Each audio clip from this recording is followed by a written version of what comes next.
Hi class, my name is Taylor Esquivel, and today I'm going to discuss the rational choice perspective. In the introduction of this chapter, it discusses that using a substance is a choice that is chosen by individuals, groups, and societies. The rational choice perspective revolves around the rationality regarding substances, substance use, and its users.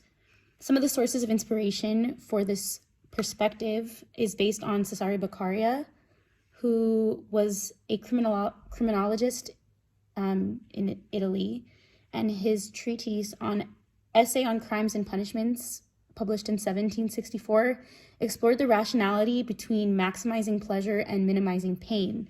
Some of his main arguments on the social control system was that he believed only legislators should be responsible actors in creating laws. He was a proponent that the purpose of judges is to uphold punishment of those laws, and they should not be responsible for its interpretation. He also believed that laws are social contracts that should be fair and equal to all, and the punishment of an act should reflect the act and not be a reflection of the perpetrator. The prevention of future crimes should be a more desired outcome than the severity of the punishment. Another individual who was a source of inspiration for the rational choice perspective in its early form was Jeremy Bentham, who was a British utilitarian philosopher, and his beliefs were very similar to Beccaria's. He believed law should be advantageous for the masses, and that punishment should only be justified to prevent further harm. Some of his main arguments on the role of punishment was that its prevention of further offenses should be its main goal. It should be centered on reducing the seriousness of offenses and also the force used in certain crimes, and it should be minimized cost in regards to social reaction. Rational perspective took a backseat to positivist beliefs until the late 1960s. Some of the resurgence was in large part to Marvin Wolfgang, Robert Figlio, and Thorsten Selin, and they believed that the majority of offenders who will commit one or two offenses, and after that, the third offense that a delinquent offends should be dealt with. The majority of offenses for youth are mainly only committed by a small group of repeat chronic offenders. And in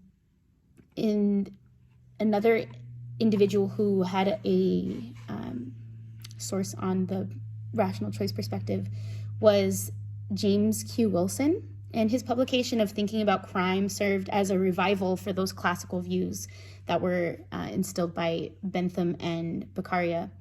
And he believed that control efforts should be focused on deterrence as well. He stated that people rationally weigh their options, and if punishment outweighs the cost of crime, they are acting irrationally. If crime is not deterred by punishment, it is because crime is more profitable, also known as crime pays. Some of the central tenets of rational choice perspective are based on personal and situational factors, and they are indicators of who are committing the crimes. Some personal factors include material gains, thrills, revenge, criminal skills, and access for legitimate success. Some of the situational factors include the vulnerability of the target, the location, reward, risk of being caught, and the severity of punishment. Also the victims of the crime, if it can be translated to, at the wrong place, the wrong time. And in this regards, crime is very much opportunistic, and also it's showing that offenders act rationally. Control actions in regards to the crime are based on 4 strategies, which is situational crime prevention, general deterrence, specific deterrence, and incapacitation. In situational crime control methods, 4 groups of crime are aimed at reduction techniques. General deterrence deter potential criminals due to fear of punishment, versus specific deterrence, which punish criminals so they will not repeat the same offenses based on the certainty, severity, and celerity, where certainty of being punished and caught acts as a deterrent, the severity of the punish being issued also acts as a deterrent, and the swiftness in which a punishment is imposed. Incapacitation keeps offenders locked up and unable to commit further offenses. This is also known as a just desserts mentality. In looking at the theoretical framework of the rational choice perspective, it can be defined as a choice that is made because of free will or because it is seemingly the best option. Also, one of the main definitions of this perspective is that rationality is subjective to the individual making the choice. Some of the theoretical image regarding this perspective is that substance is a choice target. What this means is that there are varying physiological, psychological, and social effects. Some of the physiological effects can include various reactions from the substance, such as pain relief, sweating, enlarged pupils. Psychologically, it can affect the state of mind, such as levels of euphoria, peacefulness, paranoia, depending on the substance that's being used. And on a social level, it may alter group gatherings and can, in some cases, strengthen social connections. The substance abuse is an act of choice in itself, whether it's bodily needs to avoid feelings of physical withdrawal once the tolerance of substance is taken hold of somebody's body in regards to habitual users. Psychological tensions to avoid cravings and depression. And as far as social pressures, it can mean to be used to fit in with a crowd or to really take hold of a self-identity. Substance users are choice makers that choose between use and non-use. Users have the choice to choose between what type of drugs, the method of use, whether it's inhaled, snorted, injected, based on their specific preference. And society is where choice of substance and substance use is made.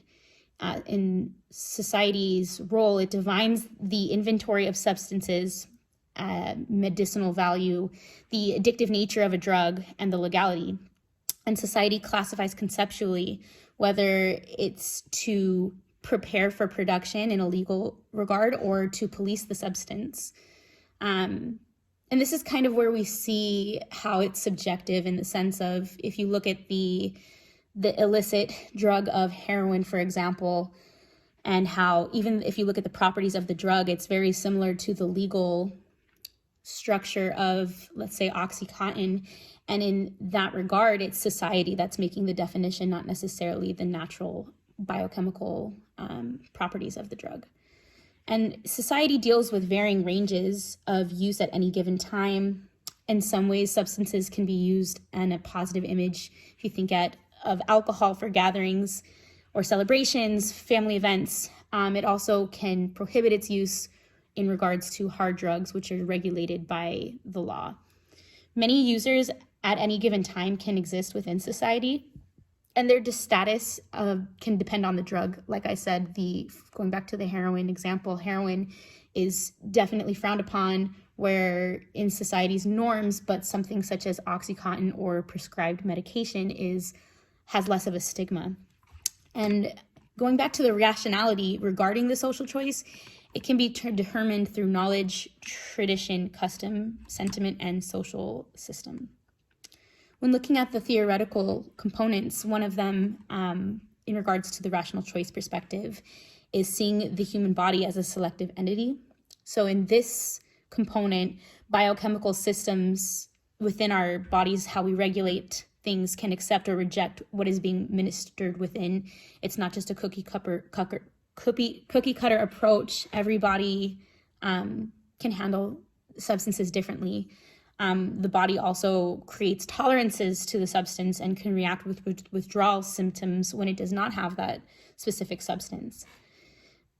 It is ruled by a law of nature, and whereas the substance overrules the part of the brain that controls the state of mood or emotionality. This is a biochemical response. In regards to free will, it's a choice that is a testament of will in which people choose to indulge in pleasure or withhold from the suffering that addiction is known to cause. This is a choice. This is made on someone's free will.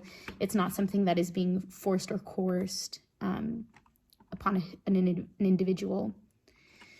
When it comes to rationality and criterion in regards to the perspective, it states that rationality draws from intellectual logic as opposed to emotion. It's something that consists of methodical planning, weighing the pros and cons, and relying on facts. It can be further divided between absolute and relative rationality, where absolute rationality is a universal concept on human life that every event can be evaluated in varying degrees of rationality, whereas relative rationality is centered around a specific context and a specific time. Rationality is really anchored on different bases, different anchors, such as goals, traditions, values, or affection. When it's speaking about goals, it refers to the effect that a user desires, such as pain relief or performance enhancement, depending on the substance.